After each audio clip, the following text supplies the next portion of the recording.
She destroyed everything he built with his own two hands.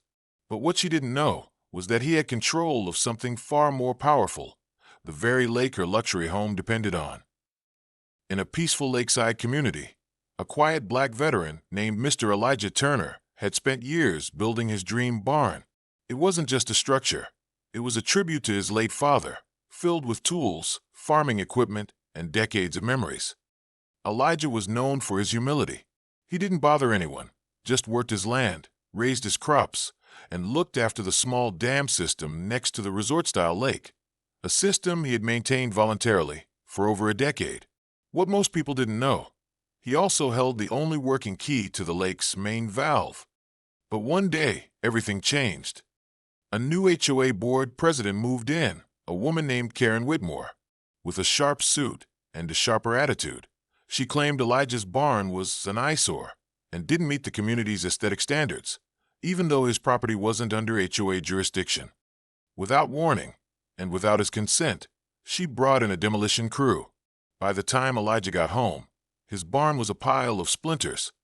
She smirked and said, "Now your property finally fits in." What she didn't know was that Elijah had reached his breaking point.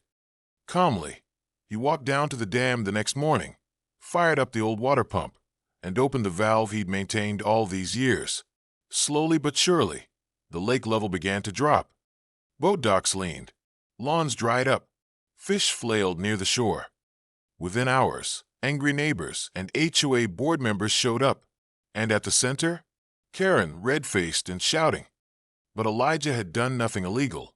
The dam valve was on his land, and he had been its sole caretaker for years.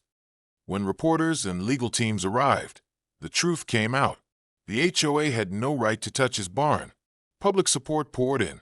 Karen was removed from the board, and the HOA had to pay for the barn's full reconstruction, plus damages.